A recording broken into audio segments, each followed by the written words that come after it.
Hello, my name is Darren Lee, and I am the planner that has been assigned to this Board of Zoning Appeals case 2205V04 for a variance request for a covered boat slip in Harborview Circle. I'd like to first start off by mentioning that the case has been properly advertised and direct mail notices have been sent to the adjacent property owners. We have also received correspondence from them, which I will also mention later on in this presentation.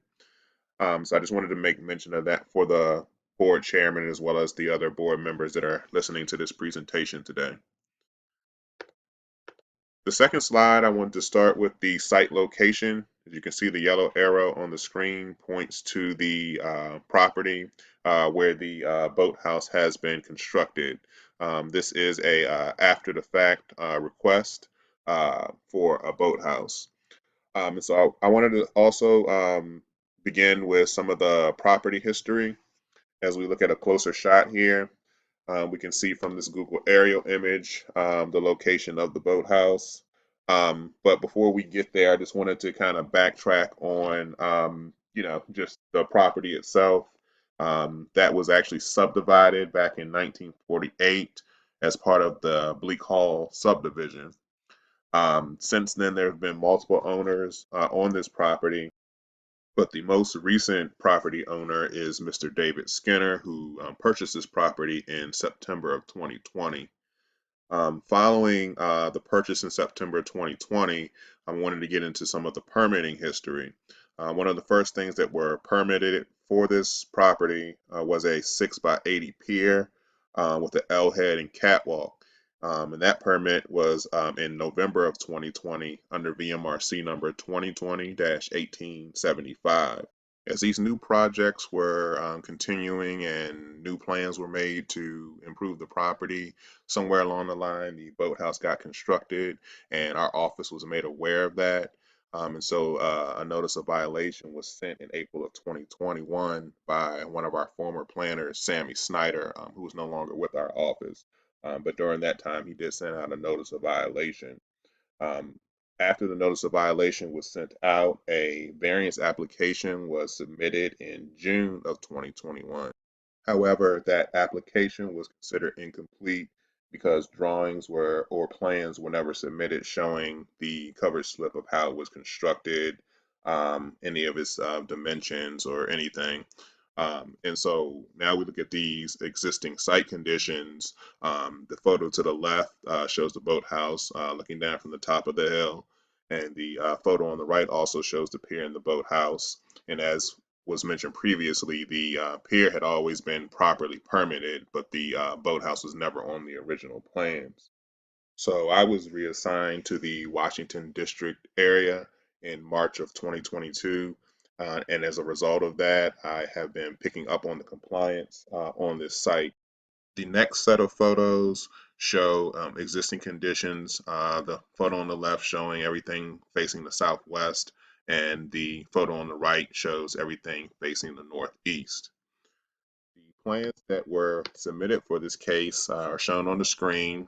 I highlighted the actual boat house or covered slip area in yellow, so you should be able to see that clearly. So we can start looking at the actual issue that is at hand. When boathouses are constructed according to Article 4-9 of the zoning ordinance, there are many criteria that have to be met. And although that this case does meet most of the criteria, there are a few criteria that were not met, and that is the reason why we are here. One of the main things was the width of the water frontage.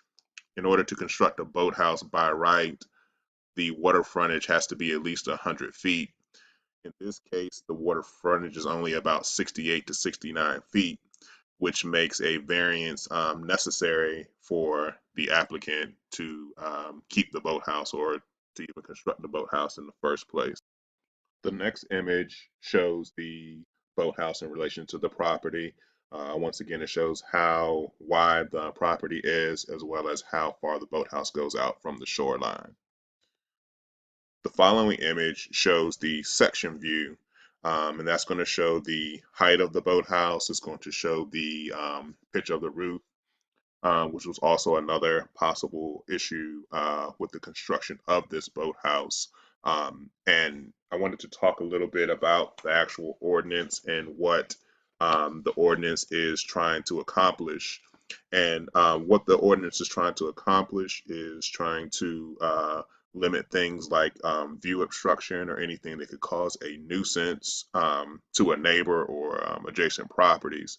So a lot of the different criteria that has been mentioned is for exactly that reason, is to, if your boathouse is too far out, there's view obstructions there. If your roof pitch is too high, there's view obstructions there. If your property is too narrow, there might be navigational issues, but also there are view obstructions there as well.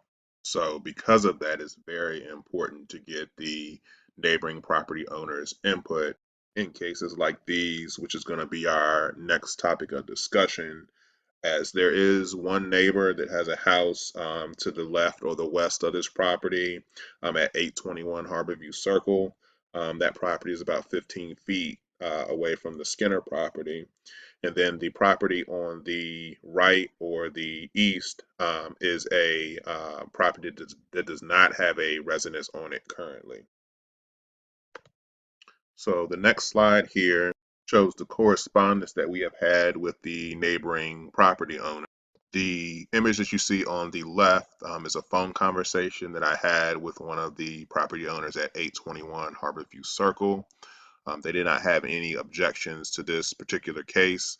Most of their concerns were originally taken care of in the original joint permit application with VMRC for the positioning of the pier. There were some revisions or adjustments made to that pier before it was constructed based on that property owner's comments. But as far as this boathouse is concerned, there were no objections that were listed by that property owner. And then the image on the right shows a simple email correspondence just stating that there were no objections to the project from the owner of Lot 32. So that brings us to staff recommendations. As the staff report states that we do believe that the request could be considered questionable. The property owner and applicant did not go through the proper procedures for permitting, which is, at the forefront. We're able to look at a lot of those things before structures get constructed in a way that, becomes a nuisance to property owners and such. However, we also think that the board should consider the comments or the lack of objections that were given by the neighboring property owners. That should be taken into consideration, but also, taking into consideration or questioning, does the actual covered slipper boathouse take away from the character of the community or the neighborhood? And as there are, boathouses along this creek, this would not be the only individual unique boathouse here. So it would not necessarily take away from the neighborhood. But that'll be a decision for the board to make. And now I will just make myself available for any questions that the board has. Thank you.